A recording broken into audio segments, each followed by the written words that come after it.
एक भाई साहब थे, उनका नाम था दानचंद। क्या नाम था? लेकिन नाम तो दानचंद था, पर दान 1 रुपए का नहीं करता था। एक बार क्या हुआ कि मकर संक्रांति पड़ी, था बड़ा कंजूस। मकर संक्रांति पड़ी तो उस दानचंद के घर से 8 किलोमीटर दूर पर गंगा जी थी। सारे गंगा स्नान करने चले। उसकी पत्नी ने कहा, देखो जी सब गंगा स्नान करने जा रहे, तुम भी चले जाओ। तो बोले, चला तो मैं जाऊं, पर गंगा स्नान करने के लिए पैसे लगते हैं। तो बोले, कैसे? अरे बोले, वहां जो पंडा रहते हैं ना, बड़ा दान मांगते महाराज, हमें नहीं देना पैसा। और तो और जाने के लिए ऑटो से जाना पड़ता है, तो किराया भी लगता है, इसलिए मैं नहीं जाऊंगा। तो बोले, ठीक है, किराए से बचना, चाहे पैदल जाओ, गाड़ी से जाओ, चाहे जैसे जाओ, लेकिन आज गंगा स्नान करके ही आना। पत्नी ने कह दिया। चला दानचंद, पैदल पैदल गया, गंगा घाट पहुंचा।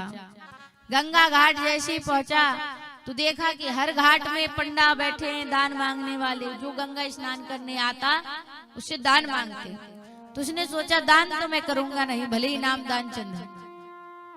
इसलिए वहां गया जहां पर कोई पंडा नहीं था, और वो एक ही घाट था जिसका नाम था शमशान घाट।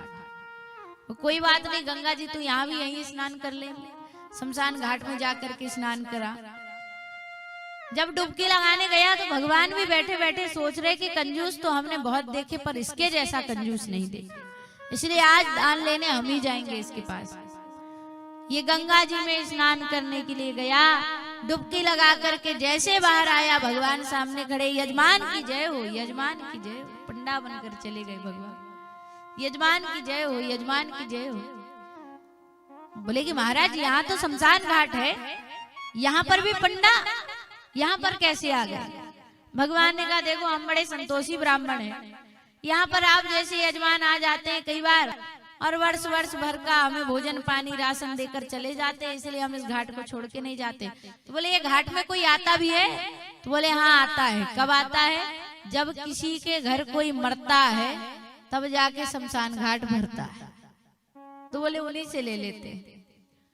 तो बोले, ठीक है, लेकिन मैं नहीं करूंगा दान। बोले, दान तो करना पड़ेगा क्योंकि आप घाट पर आए।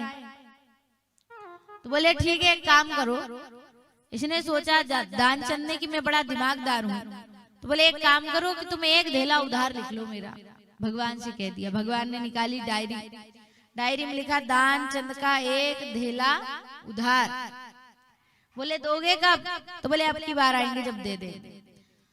अब मन ही मन दानचंद सोच रहा है, अब की बार आएंगे तो देंगे ना। अब उधार लिखवा दी, अब देना तो नहीं। चले गया घर। लेकिन भगवान बोले, दान तो मैं इससे लेकर रहूंगा। वो घर पहुंचा, पैदल चलते चलते गया, भागते भागते गया, हाफ रहा है, घर में जाकर के बैठा। और भगवान तो भगवान ठहरे, जो चुटकी बजाई तो उसके द्वार पर पहुंचे। यजमान की जय हो, यजमान की जय हो। पत्नी बाहर आई। पत्नी ने कहा कि बोले, बाबा आपका परिचय? तो बोले, मैं गंगा घाट से आया ब्राह्मण हूँ, और आप पति दानचंद ने मेरे पास 1 धेला उधार लिखवाया, वही धेला लेने आया हूँ। पत्नी ने जाकर के दानचंद से कहा कि क्यों जी, तुमने किसी को उधार लिखवाया था क्या 1 धेला? तो बोले, हाँ लिखवाया था। तो बोले, वो महाराज जी आए, मांग रहे हैं। अरे बोले, अब दान तो मुझे करना नहीं है। तो बोले, एक काम करो, तुम जाकर के उससे कह दो कि यजमान की तबीयत खराब है, और जाए वो बाद में आएगा जब देंगे। आकर के पत्नी ने कहा कि बोले, महाराज यजमान की तबीयत बड़ी खराब है, अभी दान नहीं कर सकते, आप बाद में आना। भगवान ने कहा, यजमान की तबीयत खराब है और हम चले जाएं यजमान को ऐसे छोड़ के? हम नहीं जाएंगे। जब तक यजमान ठीक नहीं होगा यही रहेंगी, यही खाएंगे और यही सोएंगे। पत्नी ने आकर के बताया कि वो कह रहे यजमान को बीमार छोड़ के नहीं जा सकते। अभी यजमान ने दिमाग लगाया। यजमान ने कहा, एक काम करो, जाकर के उनसे कह दो कि यजमान बड़े सीरियस हो गए। पत्नी आई। पत्नी ने कहा, बोले, महाराज जी चले जाइए, वो तो सीरियस हो गए।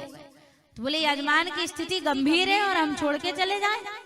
हम नहीं जाएंगे, हमारा यजमान जब ठीक होगा तब जाएंगे, वो भी 1 धेला लेकर ही जाएंगे। पत्नी आई, यजमान को आकर के बताया, वो कह रहे हैं कि वो जाएंगे नहीं जब तक आप ठीक नहीं होते।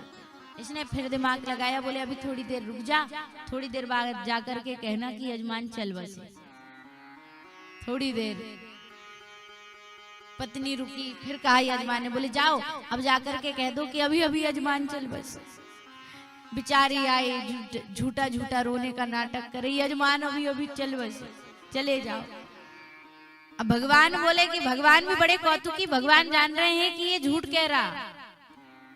भगवान ने कहा कि चाहे कुछ हो जाए दान तो हम लेके जाएंगे। तो भगवान ने कहा कि देवी आप अकेले घर में आपके पति चल बसे और मैं उनको छोड़ के चला जाऊं, ये तो बड़ी अनुचित बात होगी। मैं अब आपके पति को शमशान घाट पहुंचाने के बाद ही जाऊंगा। एक अकेली स्त्री कहां तक परेशान होगी, रुको मैं सारे गांव में अभी बता करके आ जाता हूं कि दानचंद चल बसे। भगवान तो ठहरे, जो चुटकी बजाई विविध रूप धारण किए, घरों घर जाकर के कह दिए दानचंद चल बसे, दानचंद चल बसे, दानचंद चल बसे। सारे गांव वाले आ गए। अच्छा देखो, गांव वालों की एक विशेषता होती है, चाहे सौसर वाले हो, चाहे दुनिया में किसी के भी गांव की बात करें, किसी के घर मंगल होता है ना, तब आने में थोड़ी देरी लग जाती है। लेकिन किसी के घर कोई चल बसे तो फिर तो बोलना नहीं पड़ता कि कफन किसको लेके आना है और तेल किसको लेकर आना, सब जुगाड़ है महाराज। बस मरने की देरी, तुम मरो तो सही, सब जुड़ जाएगा, अभी आ जाएगा। बस एक बार मर जाओ, पड़ोसन खुद ले आएगी सामान, 1 रुपए नहीं लेगी और जिंदगी में कभी मांगेगी भी नहीं कि हमने कफन लाए तो पैसे दो। उसको तो बड़ी खुशी, महाराज मर गया, उतने में खुश है। तो गांव में जाकर के जैसी बताए, गांव वाले सब एकत्रित हो गए, सब आ गए। किसी ने कफन लेकर आया, किसी ने घास फूस लाया, किसी ने बांस बल्ली की व्यवस्था की, सब लेकर के चले आए। अर्थी सजाई गई, अर्थी बांधी जा रही है। अर्थी का एक और शब्द कहते हैं, अर्थी को क्या कहते हैं? ठठरी। आप लोग कहते हैं कि नहीं? आप लोग गुस्से में आकर कहते तेरी ठठरी भरे, पर ऐसा नहीं कहना चाहिए। लेकर के आए, अर्थी बांधी जा रही है, अर्थी सज गई। दानचंद को उठाकर लाए, 4 व्यक्ति गए, उठा करके लेके आए, अर्थी में लेटाया जा रहा है। अब पत्नी बेचारी, उसको तो पता है कि मरे नहीं, जिंदा है, तो बेचारी आए, दानचंद की छाती पर हाथ पटक पटक के रोई, मरे नहीं है, जिंदा है। गांव की महिलाएं कहे, भाभी बड़ी प्रेम करती थी भैया से, इसलिए कह रही मरे नहीं है, जिंदा है। बोले लेकिन ये चल बसे। सब गांव की महिलाओं ने पकड़ के पीछे किया। अब वो पैर पटक पटक के रोवे, मरे नहीं है, जिंदा है। दानचंद भी सोचे कि अब ले जाने वाले, आंख खोल के देखा तो देखा सामने यजमान, सामने ब्राह्मण। अब बोले दान तो हम करेंगे नहीं, चाहे शमशान पहुंच जाए, दान नहीं करूंगा। आंख बंद है। अर्थी सजाई गई, उसको लिटाया गया, अब ले जाने लगे। भगवान भी बड़े कौतुकी, भगवान बोले मटकी हम पकड़ेंगे। मटकी पकड़ करके आगे आगे भगवान, पीछे पीछे दानचंद की सब यात्रा चली जा रही। राम नाम सत्य है, राम नाम सत्य है। पहुंच गए। जब पहुंचे तो चिता लगाई गई, चिता के ऊपर आज दानचंद को रखा गया। अब भगवान सोच रहे कि अब तो ये आंख खोल लेगा, तो उसने सोचा अब तो जलाने की बारी आ गई है, अब आप आंख खोल लेनी चाहिए। धीरे से आंख खोल करके देखा, जो आंख खोल कर देखा तो सामने भगवान जो ब्राह्मण भेष में थे, उनने फिर आंख बंद कर ली, चाहे जो हो जाए, एक धेला तुम्हें नहीं दूंगा। भगवान बोले कि भैया जीता मैं हारा। भगवान ने गांव वालों से कहा हम ब्राह्मण हैं और दानचंद मर गया है, इसलिए हम उसके कान में कुछ कहना चाहते हैं। सभी गांव वालों ने कहा ठीक है, जाकर के कहो। जाकर के भगवान ने उसी यजमान के कान में कहा, क्या कहा? मैं बैकुंठ से आया हूँ, तुम संग नाता जोड़। अरे भैया मैं बैकुंठ से आया हूँ तुम्हारे साथ रिश्ता बनाने के लिए। उसने जैसे सुना, भैया बैकुंठ से कौन आ गया, अंतिम यात्रा। आंख खोल के देखा तो फिर ब्राह्मण, फिर बंद कर लिया। बोले ये तो वही ब्राह्मण है, पीछा नहीं छोड़ रहा, फिर बंद कर लिया। अब भगवान ने कहा कि अरे भैया मैं तुझसे नहीं मांग रहा, एक काम कर तू ही मुझसे मांग ले, क्या मांगना चाहता है? दानचंद ने कहा, भगवान कह रहे हैं मैं बैकुंठ से आया हूं, तुम संग नाता जोड़। अब दानचंद कह रहा है देना है तो दीजिए, बस धेला दी जो छोड़। महाराज मुझे कुछ नहीं चाहिए, मेरा धेला छोड़ दो, मैं नहीं दूंगा। भगवान ने कहा ठीक है। दानचंद उठ करके बैठ गया। तो कई कई दानी ऐसे होते हैं जिनका नाम तो रहता दानचंद, लेकिन दान नहीं करते धेले का।